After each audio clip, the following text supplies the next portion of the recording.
Bugungi videomiz 102, 204 qilmaydigan parrandalar. Ya'ni parrandalar o'z qo'ygan tuxumlarini nima sababdan yeb qo'yishi va bir-birini cho'qib turib kannibalizm kasalligini keltirib chiqarish sabablari va yechimlari haqida bo'lib o'tadi. Ya'ni kechagi kungi obunachilarimiz kommentariyada yozgan savollarda orasida eng ko'p berilgan savollar, shularni bugun sizlarga video davomida chiroyli qilib yoritib, sabablarini aytib o'taman.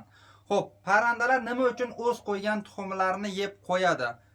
Buni oldingi kanalimizga joylagan videolarimizda ham aytib o'tgandik. Bugun shuni yanada bir yoritibroq sizlarga aytib o'tamiz. Ya'ni parrandalar misol uchun oddiygina shu qo'ygan tuxumlarni yeb qo'yish sabablari bu parrandada kalsiy miqdorining kamligi, vitaminlar yetishmasligi, modda almashinuvi shular sabab bo'ladi.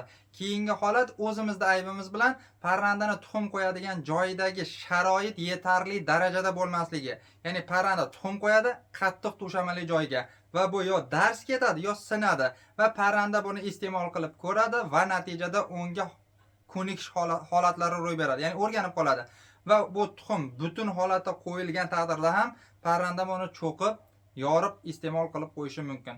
Demak, buni yechimi nima qilish kerak esa tuxum qo'yadigan joylarni birinchi navbatda yumshoq to'shamali joylardan iborat qilib qo'yishingiz kerak.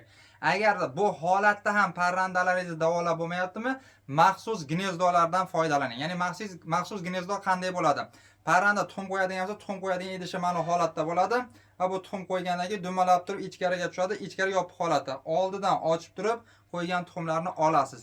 Lekin buni tavsiya etmayman agarda siz tuxumlarni jo'ja ochtirish uchun foydalanmoqchi bo'lsangiz. Chunki bu tuxum qo'yilgandan so'ng 20-25 sm harakatda bo'ladi va bunda chayqalish holatlari ro'y berishi mumkin. Va ichidagi embrion o'ladi yoki bo'lmasa ma'lum bir darajaga jo'ja chiqish prosenti tushib ketadi. Shu sababli buni faqatgina iste'mol qilish uchun agarda siz tuxumlarni yeyotgan bo'lsangiz, tavsiya etib qolgan bo'lardim.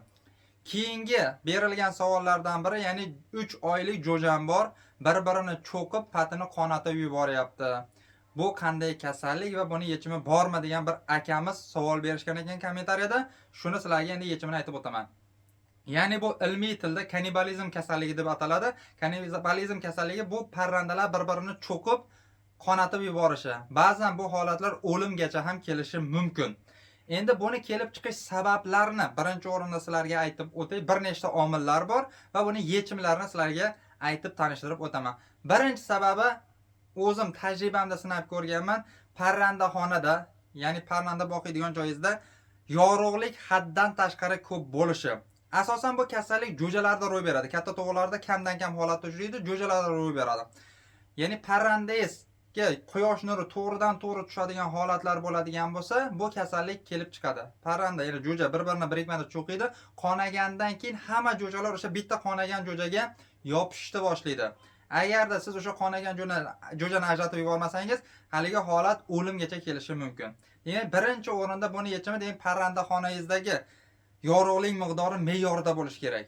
Ya'ni kunning bir ma'lum qismida yorug'lik bering, ya'ni quyosh nuri, D vitamini ham kerak jo'jalarga, lekin ko'proq qismi salqin va quyosh nuri to'g'ridan to'g'ri tushmaydigan holatda bo'lishi kerak.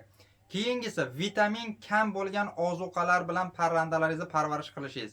Ya'ni vitaminlarga boy bo'lgan mahsulotlarni berishingiz kerak. Keyingisi har xil parazitlar. Parrandangizga agarda har xil parazitlar, ya'ni kana, bit, shunga o'xshagan zararkunandalar tushadigan bo'lsa, u ham kannibalizm kasalligini kelib chiqishiga sabab bo'ladi. Keyingisi o'zimiz oddiygina e'tibor bermaydigan kemiruvchilar. Katakxonangizda kalamush, sichqon, shunga o'xshagan kemiruvchilar bo'ladigan bo'lsa, parrandada stress holati kuzatiladi va bu ham kannibalizm kasalligini keltirib chiqaradi.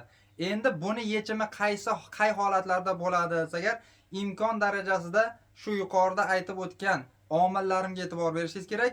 Va siz ozuqasiga metionin moddasiga boy bo'lgan mahsulotlar, takrorlab o'taman, metionin moddasiga boy bo'lgan mahsulotlarni yemiga qo'shib berishingiz kerak. Ya'ni metionin moddasini yemiga qo'shib beradigan bo'lsangiz, parrandangizda shu kasallikka qarshi immunitet hosil bo'ladi.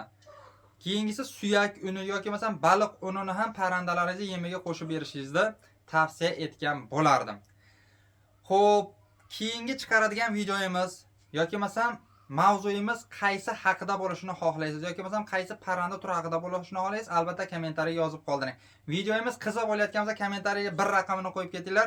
Sizlarni qoldirgan reaksiyalaringdan biz ruhlanib turib, keyingi chiqaradigan mavzular haqida, videolar haqida imkon darajasida izlanib, siz aziz obunachilarga sifatli kontentlarda, foydali ma'lumotlarda chiqarish harakatida bo'lamiz.